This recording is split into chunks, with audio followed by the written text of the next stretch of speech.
after a while off with an unfunctioning webcam to do Ultimate Fight Night 18 predictions. Free card, can't complain. It's a very large card though. A lot of fights on this one.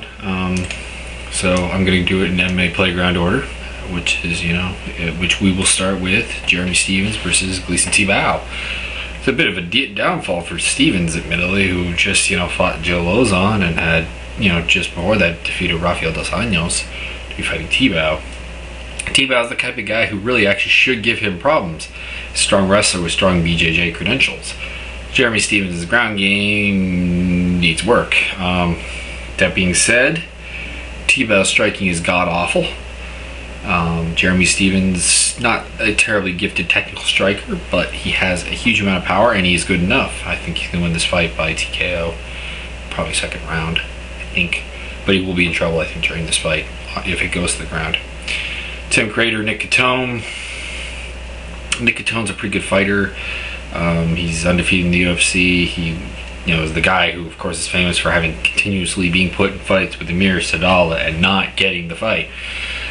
He's fighting Crater. I'm gonna have to pick Crater in this one. I think Crater is a better ground fighter. I think that's Catone's strength, and unfortunately, when you're fighting a BJJ black belt, that's always a problem. On the feet, I think it's kind of even. Crater has shown some pretty good stand-up though in his last fight against Nate Logren, so he may even have the advantage there. So we'll go with Crater. Tap out.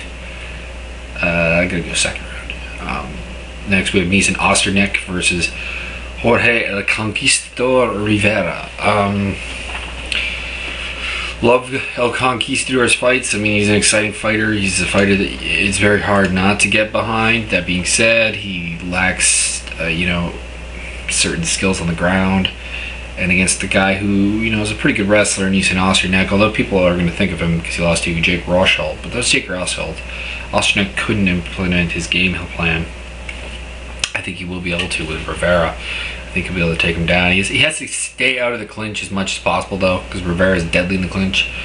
And I think he can probably get the tap out early in the fight.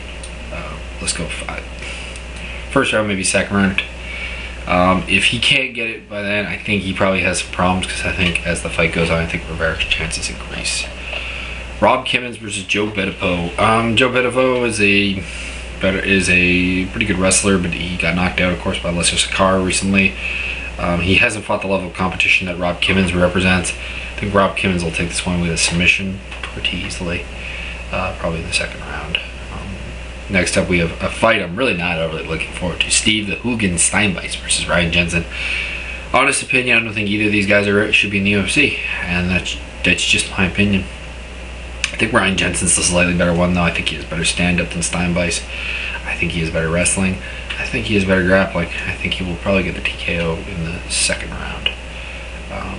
And probably stay in the UFC, even though I'm just going to pull up his Fight Finder real quick, because I know his UFC record is less than exemplary. Let's see here. He debuted against Talis Latis at UFC 74, lost that by submission, lost to Demian Maia by submission at UFC 77. Got cut. Went 2-1 in smaller shows. The only notable opponent was Joey Villasenor, who beat him, and then lost to Wilson Gouveia by submissions. I think my point is made right there about his worthiness of being in the UFC. Next we have Ricardo Almeida and Matt Horwich. Horwich is in trouble in this fight.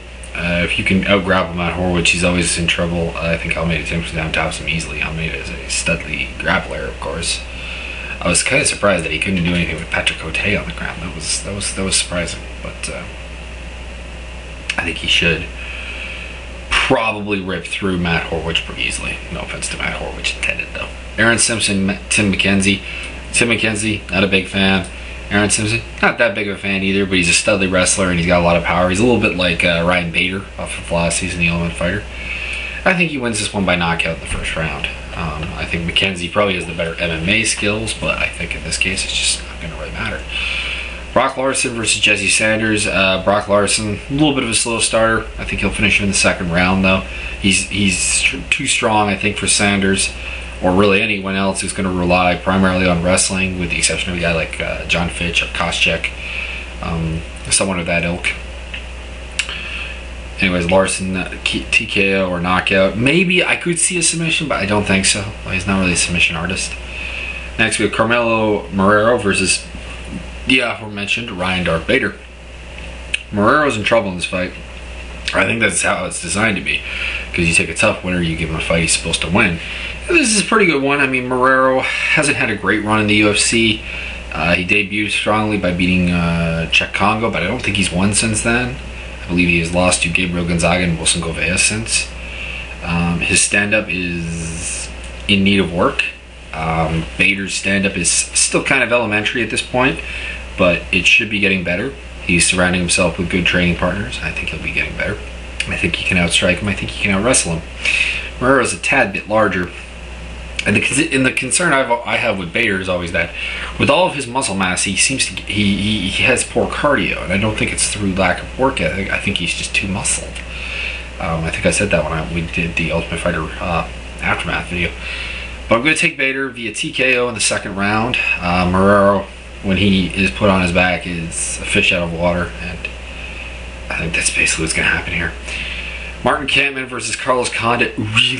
Really looking forward to this fight. This fight, it rocks. Both guys are exemplary stand-up fighters. Both are probably, if they had a weakness, I'd say it was wrestling, because both are pretty good submission artists. Both have good cardio. Both have good chins. We think, anyways. Kampmann did get knocked out by Marquardt, but I think he has a good chin. I'm gonna go with Kampmann. He's a little bit larger. He's fought slightly higher level of competition, well, larger levels of competition anyways, because he fought, of course, at middleweight for a long time, although he did look bad in a couple fights, the aforementioned Marquardt fight, and getting teed off against by Drew McFedries. He's a bit of a slow starter, and that's another thing that worries me. At the same time, I think it's him. I think he has the better camp. I think he has slightly better striking skills. I think everything else is kind of even. I'm going to take him by unanimous decision because I don't see him finishing Carlos Condit.